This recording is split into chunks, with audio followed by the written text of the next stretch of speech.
자, 오늘은 성령의 9가지 열매 중에서 세 번째 열매로서 우리 화평, 이 화평에 대해서 함께 나누려고 합니다. 먼저 나누기 전에 우리 지난 시간에 우리가 함께 나눴던 것들을 잠깐 간략하게 우리가 한번 다시 되짚어 보도록 할게요. 자, 성령의 9가지 열매는 우리가 하나님을 인정하는 사람들에게 열매가 맺혀진다 그랬습니다. 그리고 이 성령의 9가지 열매지만 9가지의 열매가 따로따로 떨어져서 열매가 맺혀지는 것이 아니라 이것이 동시에 같이 열매가 맺혀진다 그랬어요. 그래서 우리가 지금은 사실 사랑 따로, 희락 따로, 화평 따로 이렇게 따로따로 살펴보지만 우리가 염두에 두고 생각해야 되는 것은 이것은 지금 동시에 같이 열매가 맺어지고 있구나라는 것을 항상 머릿속에 가지고 계셔야 됩니다. 자, 그리고 이 성령의 9가지 열매는 우리 능력으로 맺어지는 것이 아니라 하나님의 능력으로 맺어진다. 하나님의 성령의 능력으로 맺혀진다. 라고 하는 것이었어요. 자, 그래서 첫 번째로 우리가 살펴본 것은 사랑이었습니다. 사랑. 사랑은 우리가 4가지의 사랑이 있다고 그랬었죠. 자, 하나는 아가페의 사랑. 하나님께서 우리를 사랑하셨던 그 사랑의 방법이었던 아가페 사랑. 그리고 부모님이 자식을 사랑하는 스톨케 사랑. 그 두 번째가 그랬고, 세 번째는 친구와 친구 사이에서 사랑을 표현했었던 필레오 사랑. 그리고 네 번째는 남녀 간의 육체적인 사랑을 말했던 에로스 사랑이라고 했어요. 그래서 우리가 회복해야 되는 것은 이 4가지가 다 필요하다. 그러나 그 중에 가장 먼저 회복이 되어야 될 것은 하나님께서 우리를 사랑하셨던 그 아가페의 사랑이 우리들의 마음속에서 다시금 회복이 되어서 우리가 하나님께 올려드리는 그 사랑, 다른 우상을 섬기는 것이 아니고 양다리 걸치는 게 아니라 정말 하나님을 사랑하고자 하는 것들, 기꺼이 내 것을 버리면서까지도 하나님을 사랑하고자 하는 그 열정의 사랑이 우리 가슴 속에 회복이 되어야 된다. 그랬을 때 나머지가 자동적으로 회복이 된다라고 말씀드렸어요. 자, 기쁨, 우리 희락, 이제 두 번째 우리가 살펴봤던 거는 희락이었었어요. 자, 희락은 우리 세상에서는 일시적인 기쁨밖에 주지 못한다 그랬어요. 영원한 기쁨을 주시는 것은 그 기쁨의 근원이 바로 하나님이다라고 하는 것을 우리에게 말씀해 주셨어요. 그래서 우리 사도 바울이 기록했었던 빌립보서를 통해서 어떻게 사도 바울이 기뻐할 수 있었는가? 빌립보서를 기록했었을 때는 감옥에 갇혀 있는 상태라 그랬었어요. 그래서 어떻게 감옥에 갇혀 있는 상황인데도 기쁨의 서신서 이 빌립보서를 기록할 수 있었는가? 그것은 2가지라고 그랬었습니다. 하나는 사도 바울이 예수 그리스도를 정말 정확하게 인격적으로 만남이 있었다. 그냥 어설프게 만난 게 아니에요. 인생을 완전히 송두리째 바뀌어질 만큼 아주 강력한 사건이 사도 바울에게 있었다. 그래서 이렇게 기쁨의 편지를 쓸 수 있었고, 두 번째는 기쁨의 근원이 자신에게서 나오는 것이 아니라 내가 이것을 극복해야지, 내가 이것을 억지로 기뻐해야지 해서 기쁨의 편지가 나온 게 아니라 주 안에서 기뻐하라 그랬잖아요. 주 안에서 기뻐하라. 그건 뭐냐면 그 기쁨의 근원이 바로 주님이다라고 하는 것을 정확하게 알고 있었던 사람인 거예요. 그래서 사도 바울은 로마 감옥에 있었음에도 불구하고 기쁨의 서신서인 빌립보서를 기록할 수 있었던 거예요. 그래서 저나 여러분들에게도 첫 시간에 여러분들에게 말씀드렸어요. 우리에겐 성령의 9가지 열매의 씨앗들이 다 심겨져 있다. 이미 여러분들의 가슴 가운데는 그 씨앗들이 심겨져 있는 사람들이다. 그래서 그것을 성장시키고 그것을 개발시키고 하는 데 있어서 필요한 것이 성령의 능력인데, 그래서 우리에게 하나님께서 성령을 선물로 주신 거예요. 그래서 성령의 능력으로 이것을 열매로 맺어갈 수 있다. 자, 그래서 오늘은 이 두 가지를 했었고, 오늘은 세 번째 열매로 그냥 편하게 말씀드릴게요. 원래는 다 같은 저거지만, 세 번째 열매로 우리가 화평에 대해서 한번 살펴보려고 합니다. 화평. 여러분들 화평이라고 하는 단어는 히브리어로 여러분들 많이 들었을 거예요. 샬롬이라고 하는 거. 샬롬, 보통 이제 교회에서도 이렇게 우리가 인사할 때 서로 이렇게 샬롬 하면서 이렇게 하잖아요. 샬롬. 지금 우리 같이 한번 해볼까요? 보면서 샬롬. 우리 같이 얼굴에 보이진 않지만, 자, 샬롬. 예. 이 샬롬의 뜻이 바로 이 평안, 평화, 안녕, 뭐 이런 뜻인 거예요. 자, 헬라어로는, 우리 히브리어로는 샬롬인데, 헬라어로는 에이레네라는 뜻이 있어요. 에이레네라는 단어를 써요. 에이레네.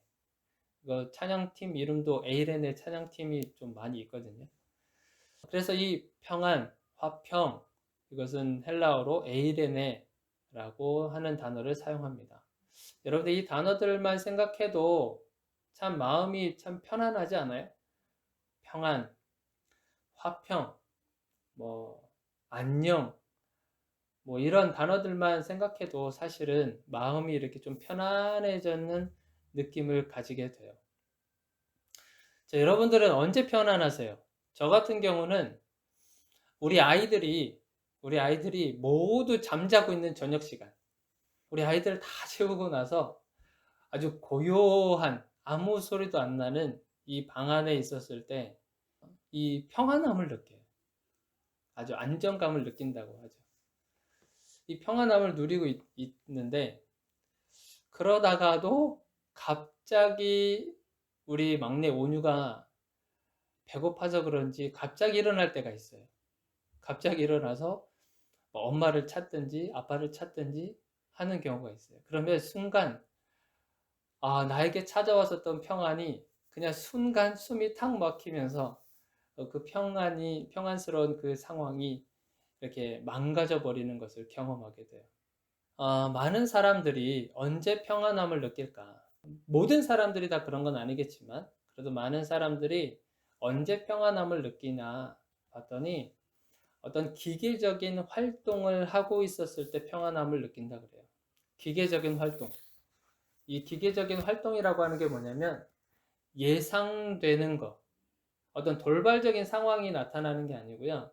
내가 충분히 예상하고, 내가 충분히 계획하고, 그리고 그 계획한 대로, 그 예상한 대로 무언가가 이루어져 가고 있는 것을 보면 그냥 평안하다는 거예요. 돌발적인 상황이 일어나지 않는 거죠. 계산적으로 내가 딱 했었을 때, 이렇게 하면 그 다음에 이렇게 되고, 그 다음 상황은 이렇게 될 것이고 하는 그런 예상대로 가기만 한다면 평안함을 느낄 수 있다고 하는 거예요. 평안함을. 예를 들면 그런 거예요. 우리 아이들이 내가 예상한 대로 우리 아이들에게 저녁에 맛있는 음식을 차려주면서 한 8시만 되면 이 아이들이 저절로 알아서 침대에 가서 누워서 자요. 누워서 자고, 그리고 중간에 깨지도 않아.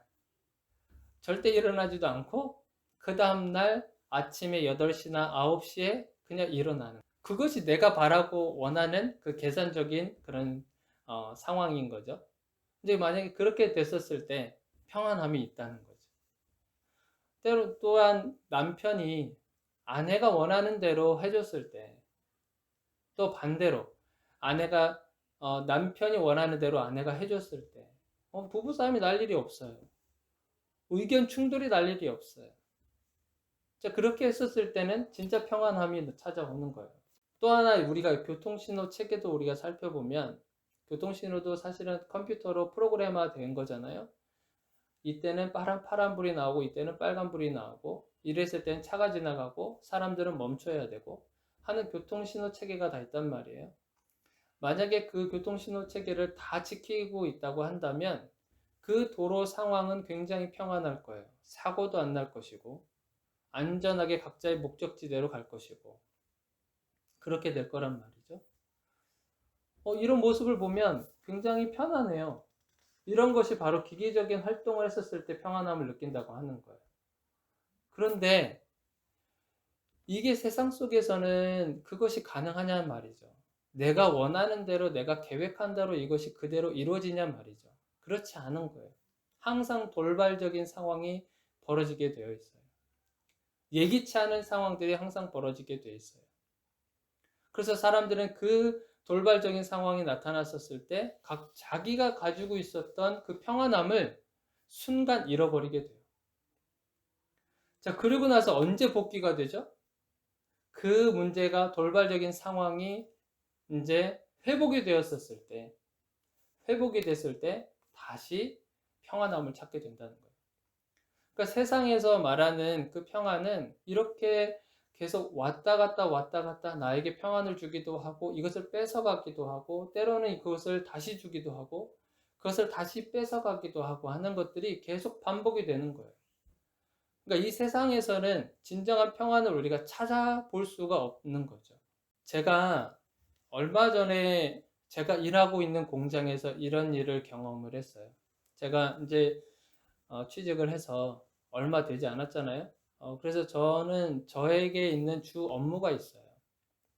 주 업무가 있고 제가 저에게 맡겨준 그 일을 다 끝마치고 나서 나머지 시간들은 다른 분들을 도와주는 그런 상황인 거예요. 그래서 제가 입사한 지 얼마 안 됐기 때문에 이것을 구분하기가 너무 어려운 거예요. 뭐가 내 주 업무고 내가 어디까지 도와줘야 되고 하는 건 그 선을 정확하게 제가 알 수가 없겠는 거예요. 그러니까 제 일은 제 일대로 열심히 하는 거예요. 그리고 누군가가 저에게 도움을 요청을 하는 거예요. 내 일을 하고 있음에도 불구하고 다른 사람이 요청을 해오면 또 그걸 가서 열심히 도와줘요. 열심히 또 도와줘. 그러고 나서 다 끝나면 또 내 자리에 와서 또 내가 또 내 일을 하는 거예요. 거절을 못한 거죠. 왜 거절을 못했냐면 여러 가지 이유가 있어요. 내가 이것을 도와줘도 될 만한 상황이니까 도와주는 거고 또 하나는 내가 목사라고 하는 것을 아니까 이 목사라고 하는 사람이 누군가가 도와주라고 그러면 당연히 도와줘야 되잖아요. 이걸 거절을 못 하겠는 거예요. 심지어는 이제 매스컴에서 이제 목사들의 어떤 안 좋은 모습들이 계속 비춰지고 그분들과 일을 하는 가운데서도 항상 목사에 대한 뭔가 이렇게 비판적인 시각들이 좀 가지고 있기도 하고 그러니까 그 상황 속에서 저는 조금이라도 더 나은 이미지, 그러니까 좋은 이미지, 목사에 대한 좋은 이미지를 그들에게 남겨주려고 더더욱더 희생을 한 거예요. 더더욱더 희생을 하면 내가 나만 좀 고생하면 다른 사람들이야 뭐 이렇게 좀 편안하게 일을 할 수 있겠지 하는 생각으로 계속 일을 도와주고 내 일을 하고 했던 거예요. 그러니까 그 평안한 분위기를 내가 만들 수 있다고 생각을 한 거죠. 내가 이렇게 희생을 함으로 인해서 그렇게 했는데 이것이 이제 선을 넘어가면서 이제 사람들이 저한테 이제 시키는 것이 마치 당연한 것처럼 바뀌게 된 거예요. 도와주세요라고 하는 표현을 안 써요. 이거 해라, 저거 해라 이렇게 돼버리는 거예요. 그러니까 내 업무를 해야 됨에도 불구하고 이 사람들도 나를 그냥 종처럼 시키는 거죠. 그래서 불편한 거예요. 내 마음이 불편한 거예요. 나는 나대로 희생을 하면서 뭔가 이렇게 평안함을 유지하고 싶어서 했던 행동인데 그것이 아니라 이 사람들은 그것을 오히려 역이용을 하고 있다는 것을 생각을 하게 된 거예요. 그러면서 내 마음이 불편한 거예요. 사람들을 대하는 것이 불편한 거예요. 그래서 안 되겠다 싶어서 사람들을 따로 불러서 제가 얘기를 했죠. 저의 주 업무는 이것이 아닙니다. 내 주 업무는 나에게 주어진 업무는 이거지. 이것을 하고 나서 나머지 시간을 당신들을 도와주는 거지. 내가 내 일도 안 하면서 당신들의 일을 도와주는 것은 아닙니다. 이렇게 그 사람들에게 선을 그었어요. 그랬더니 반응이요. 정말 잘해주다가 갑자기 반응이 완전히 바뀌어지는 거잖아요. 그러니까 저를 보는 시선이 진짜 따가운 시선으로 저를 쳐다보게 돼요. 심지어는 인사도 안 받아요. 이제. 그런데 저에게 뭔가 변화가 일어났는데 저한테도 변화가 일어나고 사람들에게도 변화가 일어났는데 뭐가 변화가 일어났냐면 그 사람들을 대할 때는 좀 불편해요. 그렇지만 뭔가 질서가 지금 잡혀져 가고 있구나라고 하는 것이 느껴지면서 내 마음도 편안해져요. 내 마음도 편안해지고 그들을 도울 때도 편안한 마음으로 도와주게 되는 거예요. 뭔가 질서가 잡혀져 가는 그런 것을 제가 느끼게 됩니다.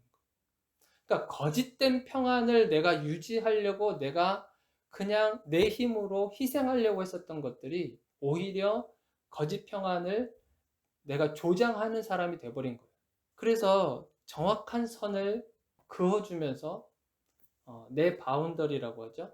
내 경계선을 분명하게 해주면서 일을 시작하게 되다 보니까 저도 편안하고, 그리고 그 사람들도 나를 도움을 요청할 때는 정중하게 도움을 요청하게 되더라고요.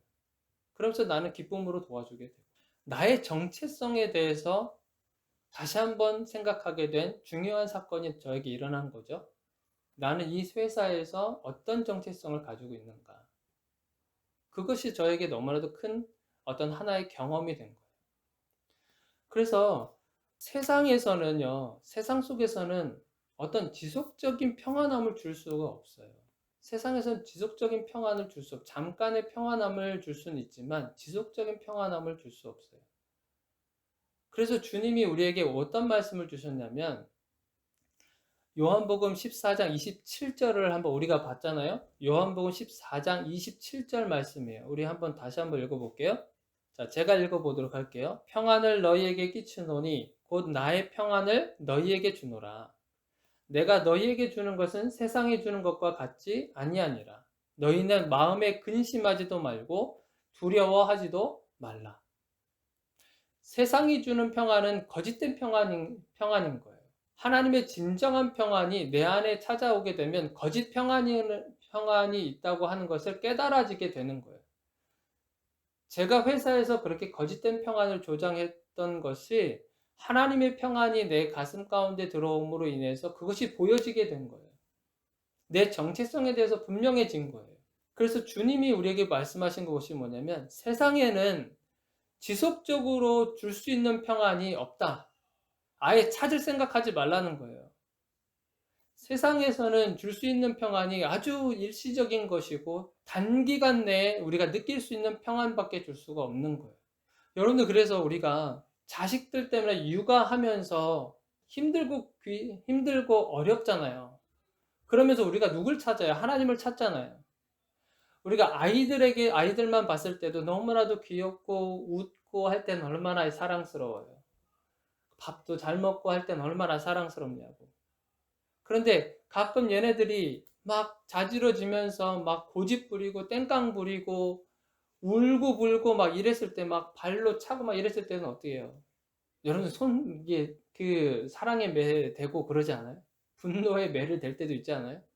자식을 통해서 우리가 얻을 수 있는 평안은 굉장히 단기간, 우리가 정말 조금밖에는 얻을 수 없단 말이에요. 그 평안을.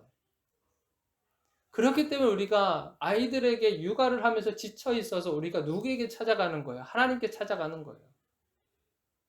남편과 아내 가운데서도 남편에게 그렇게 기대하고 아내에게 그렇게 평안함을 기대하고 했었지만 그 평안함이 오래 가던가요?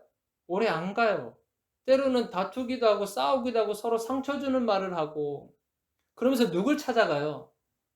울고불고 하면서 누굴 찾아가냐고. 하나님을 찾아가잖아요. 남편에게는 그 평안함이 없구나. 아내에게는 그런 평안함이 없구나. 나를 영원히 정말 평안하게 만들어줄 수 있는 그 평안이 남편에게는 없구나. 아내에게는 없구나. 그걸 깨달아서 가는 거 아니에요? 우리가 하나님을 찾아가는 이유가 그런 거잖아요. 하나님만이 우리를 평안하게 해줄 수 있구나. 하나님만이 우리에게 기쁨의 평안을 주실 수 있구나. 그래서 우리가 주님을 찾아가는 거예요. 하나님이 주시는 평안함. 하나님이 주시는 평안함. 세상이 줄 수 없는 그 평안함.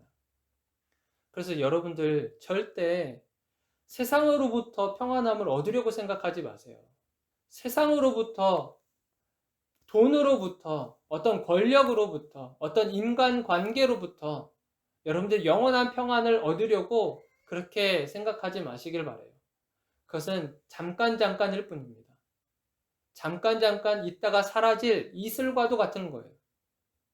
영원히 평안을 주시는 분은 우리 주님밖에 없다라는 사실을 여러분들이 꼭 아시기를 바라요. 여러분들 예수님이 이 땅에 오신 이유가 뭔지 아세요? 예수님이 이 땅에 오신 이유가 평안함을 주기 위해서 오셨다고 생각하세요? 예수님은 이 땅에 오실 때 평안을 주려고 오신 것이 아니라 검을 주기 위해서 오셨다고 그랬어요. 여러분들 마태복음 10장 34절에 보니까 마태복음 10장 34절 여러분들 성경 있으면 한번 찾아보세요. 제가 한번 읽어드릴게요. 내가 세상에 화평을 주러 온 줄로 생각하지 말라. 화평이 아니라 뭘 주러 왔다 그래요? 검을 주러 왔다 그래요. 검을. 그건 무슨 뜻이냐면 세상은 지금 거짓 평안으로 가득 차 있다는 거예요. 거기에 주님이 오신 이유는 그 거짓 평안을 다 없애시기 위해서 진정한 평안이 되시는 예수 그리스도가 오신 거예요. 그 검을 가지고, 그 말씀의 검을 가지고 오신 거예요. 그 말씀의 검을 가지고 거짓된 평안 속에 살아가고 있는 사람들에게 지금 너희들이 살아가고 있는 이 세상 속에 평안이 있다고 생각하지 말아라. 돈이 너희들을 평안하게 만들 것 같으냐? 권력이 너희들에게 평안을 가져다 줄 것 같으냐? 절대 그렇지 않다라고 하는 것을 주님이 말씀해 주고 있는 거예요. 말씀의 검으로 오신 거예요. 우리에게 진정한 평안을 주시는 것은 말씀인 거지, 그 말씀이 아닌 다른 것은 우리에게 진정한 평안을 가져다 줄 수 없어요. 여러분들의 삶 속에 거짓된 평안이 있다고 한다면 그거 조심하셔야 됩니다. 다시 말씀으로 돌아가셔야 돼요. 다시 말씀으로 돌아가시고 주님이 주시는 진정한 평안함, 그 평안을 여러분들의 삶 속에서 누리시기를 주님의 이름으로 축원드립니다. 아멘.